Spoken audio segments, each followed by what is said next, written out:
আসসালামু আলাইকুম ওয়া রাহমাতুল্লাহি ওয়া বারাকাতুহু। আজ আমি তোমাকে একটা গল্প শোনাতে চাই, এক হারিয়ে যাওয়া যুবকের গল্প, যে একসময় নিজেকে পাপী মনে করত আল্লাহ তাকে আর ভালোবাসেন না, তার দোয়া কবুল হয় না, তার নাম হয়তো জান্নাতের তালিকা থেকে মুছে গেছে। কিন্তু সে জানত না, আল্লাহর রহমতের দরজা কখনো বন্ধ হয় না। এটা সেই গল্প যেখানে একজন মানুষের কান্না বদলে দিয়েছিল তার ভাগ্য, আর আল্লাহর ভালোবাসা আবার জেগে উঠেছিল তার জীবনে। ঢাকার এক গলির ভেতরে ছোট্ট একটা বাসা, সেখানেই থাকে আরিফ নামের এক যুবক। বয়স 23, কিন্তু চোখে মুখে ক্লান্তি, কণ্ঠে হতাশা। একটা সময় নামাজ পড়ত, কুরআন পড়ত, কিন্তু এখন সে আর কিছুই করে না। রাত জেগে ফোনে ভিডিও দেখে, গেম খেলে, গালাগালি দেয়, আর সকালে উঠে নিজেকে ঘৃণা করে। প্রতিদিন সকালে আয়নায় তাকিয়ে বলে, আমি পাপী, আল্লাহ আমার মতো মানুষকে ভালোবাসবেন না। একদিন এক বন্ধুর কথা শুনে একটা কাজ করে ফেলল, হারাম আয়। কাজটা সে নিজেও জানত ভুল, তবুও টাকার লোভে সে করে ফেলল। প্রথমে নিজের ভিতরে একটু কাঁপুনি এলো, কিন্তু কয়েকদিন পর সেটা চলে গেল। হারাম আয় দিয়ে সে ফোন কিনল, পোশাক কিনল, বন্ধুদের সাথে খাওয়া দাওয়া করল। তার মনে হচ্ছিল আল্লাহ হয়তো তাকাচ্ছেন না, কিন্তু সে ভুল ছিল, আল্লাহ তাকিয়েছিলেন খুব কাছ থেকে। এক রাতে মাঘ মাসের ঠান্ডা হাওয়ায় আরিফ বাসায় একা বসেছিল। মোবাইলের স্ক্রিনে হারাম কন্টেন্ট চলছিল। হঠাৎ ফোনটা বন্ধ হয়ে গেল, চার্জ নেই। তখন ঘর নিস্তব্ধ, শুধু ঘড়ির টিকটিক শব্দ। সেই নীরবতার মাঝে আরিফের বুক ভারী হয়ে উঠল। সে জানালার দিকে তাকালো। চাঁদের আলোয় শহর ঘুমাচ্ছে, কিন্তু তার ভিতর ঝড়। তার মনে হচ্ছিল, আমি কি আল্লাহর কাছে ফিরতে পারবো? আমি এত পাপ করেছি, আল্লাহ আমাকে মাফ করবেন?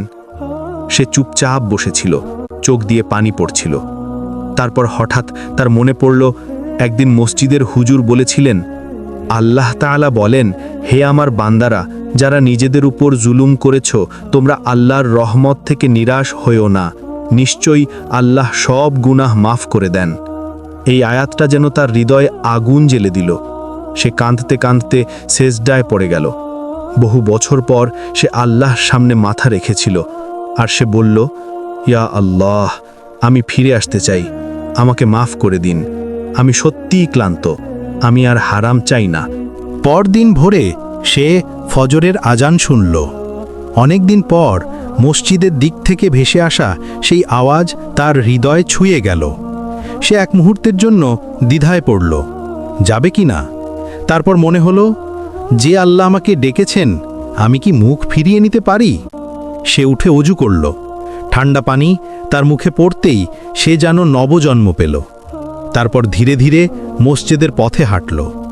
লোকজন তাকাচ্ছিল, কারণ অনেক দিন পর তাকে কেউ নামাজের পথে দেখছে। ইমামের কণ্ঠে সূরা ফাতিহা শুনে তার চোখ ভিজে গেল। সে শুধু কান্না করল। সেই কান্না ছিল মুক্তির কান্না। কিন্তু পথটা সহজ ছিল না। যখন কেউ তওবা করে, শয়তান তখন আরও শক্তভাবে আক্রমণ করে। আরিফও তার ব্যতিক্রম নয়। বন্ধুরা হাসাহাসি করত, এই তুই আবার নামাজি হইছিস নাকি? গত মাসে তুই যা করছিস, আল্লাহ তোকে নেবেন না ভাই।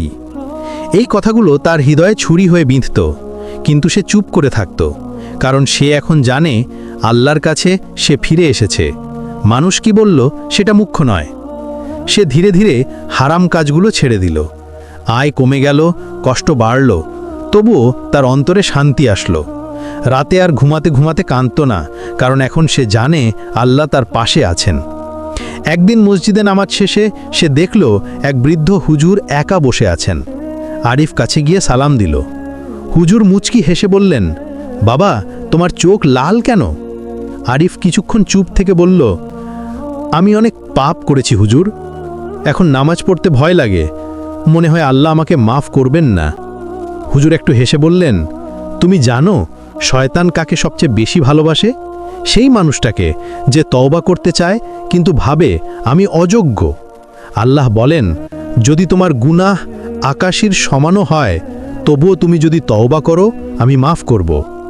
তারপর তিনি বললেন, তুমি পাপী নও, তুমি কেবল হারিয়ে গিয়েছিলে, আর এখন তুমি ফিরে এসেছো। আল্লাহ এখন তোমার পাশে আছেন। এই কথাগুলো শুনে আরিফের বুকের ভেতর কিছু একটা ভেঙে গেল, কিন্তু সেটা কষ্ট না, সেটা ছিল বোঝা নেমে যাওয়ার অনুভূতি। সে কান্নায় ভেঙে পড়ল। মাস কেটে গেল। আরিফ এখন প্রতিদিন নামাজ পড়ে, কোরআন শেখে, হারাম থেকে দূরে থাকে। তার আয় কম, কিন্তু তার মন প্রশান্ত।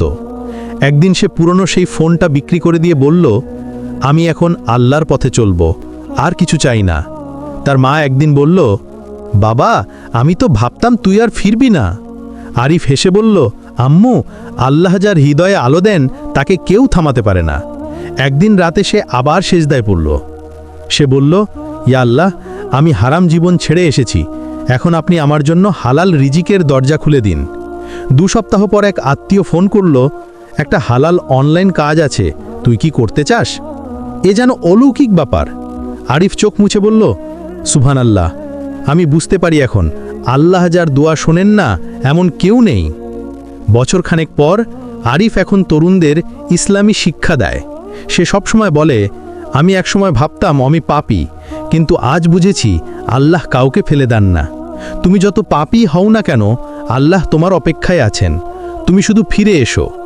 একবার সেজদায় পড়ে বলো, ইয়া আল্লাহ, আমি ফিরে আসতে চাই। তুমি দেখবে তোমার বুকের ভেতর থেকে এক পাহাড়ের ভার নেমে যাবে। আল্লাহ কখনো কাউকে ছেড়ে দেন না, তিনি শুধু অপেক্ষা করেন তুমি কবে তার দিকে ফিরবে। ভাই আমার, বোন আমার, তুমি যত গুনাহি করো না কেন, তুমি আল্লাহর বান্দা।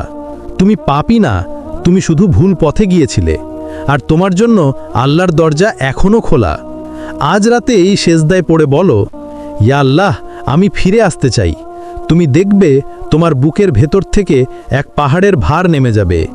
আল্লাহ কখনো কাউকে ছেড়ে দেন না, তিনি শুধু অপেক্ষা করেন তুমি কবে তার দিকে ফিরবে।